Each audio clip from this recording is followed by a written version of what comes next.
Everyone, good morning, welcome back to my channel Deepi's blog. তো দেখো সকালবেলা হয়ে গেছি রেডি।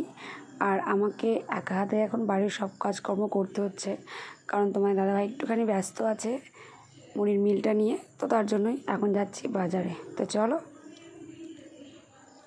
বাজারে এসে প্রথমে একেবারে কচি কচি ঢ্যাঁড়স ছিল। তো দিদা ঢ্যাঁড়স দিয়ে আজকে রসা খাবে বলেছে, তো দিদার জন্য নিয়ে নিলাম একটুখানি ঢ্যাঁড়স।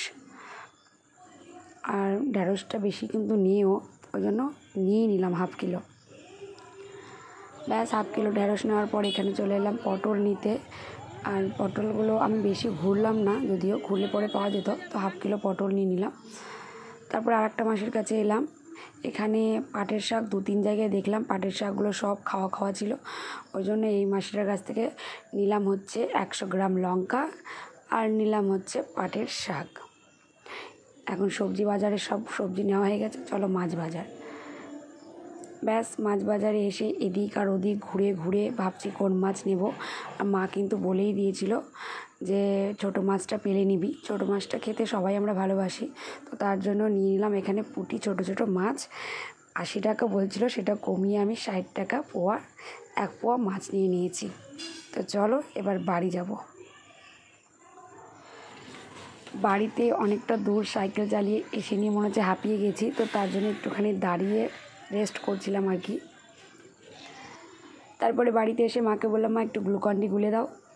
মা আমাকে গ্লুকন-ডি গুলে দিল, আর আমি সেটাই একটু চামচ দিয়ে আর একটু গুলে, মা অনেকক্ষণ আগেই গুলিয়ে দিয়েছিল, খেয়ে নিলাম। ব্যাস খাওয়ার পরে আজকে আসবে মামি, ছোটো মামা, দাদা, বৌদি, তো অনেকেই আসবে। তার জন্য একটু খাটটা একটুখানি গুছিয়ে নিলাম আর সব কিছু প্রপার করে রেখে দিলাম। তো চলো এবার যাব কলপাড়ে। তো কলপাড়ে কিছু বসার জন্য সব জিনিসপত্রগুলো ভিজিয়ে রেখেছিলাম, যেগুলোতে বসি আর কি খাবার খেতে। তো সেগুলো একটু কেচে দিব, আর তারপরে এগুলো কাছাকাছি হয়ে গেলে স্নান করতে নেমে যাব। তো চলো তাড়াতাড়ি কমপ্লিট করে নিই। এই দেখো তাড়াতাড়ি স্নান দান করে নিয়েছি, আর এখন স্নান করে আগে পুজোটাও করে নিব, তারপরে একটু একটু করে রান্নাগুলো করব। মা দিদা তো বাড়িতে আছেই, মা আছে জন্য অতটা চাপ নেই। আমি এখন আস্তে আস্তে পুজো টুজো করবো। আর ওদিকে দিদা সব কিছু বানিয়ে টানিয়ে দিচ্ছে, আর মা রান্নাই করছে। তো এই যে আমি এখানে একটুখানি সিঁদুর পরে নিলাম, সিঁদুরের পরে একটুখানি টিপ, ব্যাস হয়ে গেছে। তো চলো এবার যাওয়া যাক রান্নাঘরে।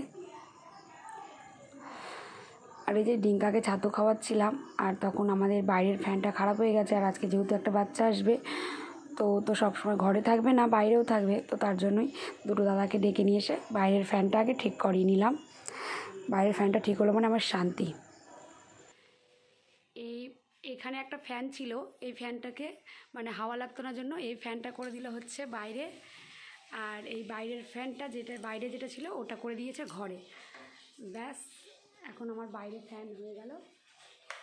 বাইরে একটা ফ্যানের আমার খুবই দরকার ছিল, যে প্রাইভেটও পড়তে আসছে তার জন্য। আর বিশেষ করে আজকে লোকজন আসবে, ওরা সব সময় ঘরের মধ্যে, ঘরটা এমনিতেই গরম, সেজন্য বাইরে একটা ফ্যান ঠিক করার ব্যবস্থা করলাম। ফ্যানটা ঠিক হলো তো বেশ ভালো হলো। আর এদিকে আমি রান্না চাপিয়েছি, আজকে কিছু লোকজন আসবে আমাদের বাড়িতে। রান্নাঘরে এসে আমি এখানে দিদার জন্য একটু আলু পটলের তরকারি করে নিচ্ছি, কারণ আমরা তো মাছ টাছ খাবো, কিন্তু দিদা তো নিরামিষ খাবে। তো সেই জন্যই দিদার জন্য একটু আলু পটলের তরকারি। আর বাবাকে বলেছিলাম একটু স্প্রাইট আনতে, তো বাবা নিয়ে চলে এসেছে। আর এখন আমরা এটা সবাই মিলে খাবো, তার জন্য 4টা গ্লাস নিয়ে নিয়েছি, এখন স্প্রাইট খাওয়া হবে।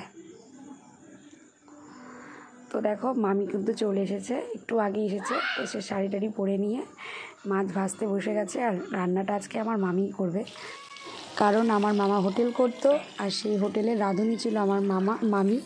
তো তার জন্য মামির হাতে আজকে রান্নাটা খাবো। মামিকে বলেই দিয়েছি তোমার হাতে রান্না খাবো, তো সেই জন্যই মামি আজকে রান্নাটা করছে। আর এই যে মামিকে খুব চেনে, জানো, মার থেকেও বেশি চেনে। বৌদি তো ঘরে আছে, এই পুচকুটারই কথা বলছিলাম। আমার ছোট্ট মামাটাকে কখন থেকে আমি নিতে চাইছি, কিন্তু আমার কোলে কিছুতেই আসবে না, আসলে চিনতে পারছে না। অনেক দিন পর আমাকে দেখলো। আর আমি তো খুব একটা যাই না মামার বাড়ি সেরকম, বিয়ের পরে। বিয়ের আগে তো খুবই যেতাম, মানে মাসিক পরীক্ষা হয়ে গেলে পরেই, মানে এক্সাম হয়ে গেল মানে মামার বাড়ি দৌড়তে হবে। আর তখন তো দাদার বিয়ে হয়নি, আর দাদার বিয়ের পরে আমার খুব একটা যাওয়া হয় না। সেই যে ওর জন্মদিনে গিয়েছিলাম, তারপরে যাওয়া হয়নি। জন্মদিনই দেখেছিল, তার জন্য চিনতে পারছে না। আমি ওকে কখন থেকে বলছি বাবা আমার কাছে আসো, ঠাম্মা রান্না করবে, তো কিছুতেই আসবে না। তো মামি এদিকে হচ্ছে তরকারি রান্না করছে, ঝোল, আর ওই কড়াইটাতে বসিয়েছে গোটা গোটা আমের চাটনি। কই পাখি কই? ওখানে তুমি পাখি দেখেছো? দেখেছো তুমি পাখি? হুম, তুমি কি পাখি দেখেছো? কই পাখি কই? ভাইকে বলো তো। ওকে কোনো রকমে ভুলিয়ে ভালিয়ে এদিকে নিয়ে এলাম, বললাম যে চল পাখি দেখাবো, তার জন্য ও আমার কোলে উঠেছে আর কি। আর মামি রান্না হয়ে গেছে, মামি বললো যে ওকে এবার খাওয়াবে নাকি, তো তার জন্য আমি ওকে নিয়ে চলে এলাম ভেতরে। আর এখন আমাদের খাওয়া দাওয়ার পর্ব শুরু হবে। তো চলো বন্ধুরা, আমি আমার ভিডিওটাকে এখানেই এন্ড করছি। দেখা হচ্ছে নেক্সট ব্লগে। টাটা বাই, সবাই ভালো থেকো।